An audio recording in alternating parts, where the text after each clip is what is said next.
Жоолук боюнча четкий мотивация берип койгончтур. Четкий мотивация. Азыр салынбасаң кийин салынасың. Четкий мотивация болдубу? Азыр салынбасаң кийин салынасың. Бул аябай жаман сөз. Мен аз айткан аябай жаман сөз. Чын-чынына келгендечи.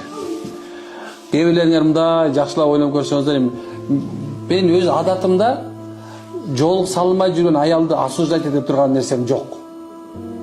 Менде. Бирок мен муну күнөө экенин билем.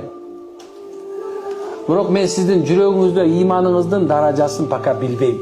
Мен Кудай эмесмин. Ошол себептен ар бириңердин өз эркиңер. Кааласаңар тозокко түшөсүңөр, кааласаңар бейишке киресиңер. Азыр салынбайсыңар, бирок любой молдо жаназа окурда пешениңе салат. Бул чоң коркунучтуу нерсе мен үчүнчү.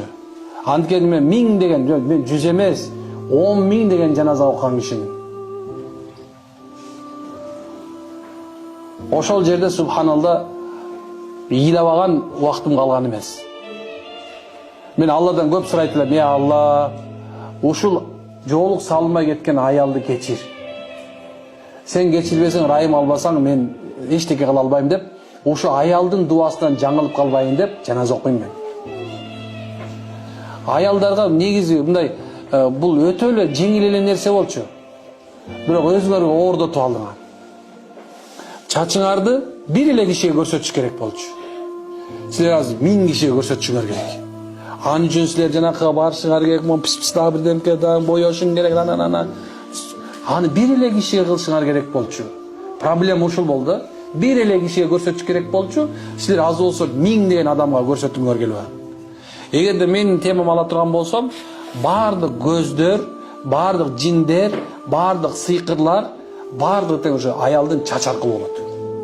100-100. 100%. Ошол себептен субханалла аялдын жабынып жүргөнү бул анын бактысы. Жабылган бул бактысыз аял деп айта албайм. Бирок эртең бактылууларды көрүп өкүнө турган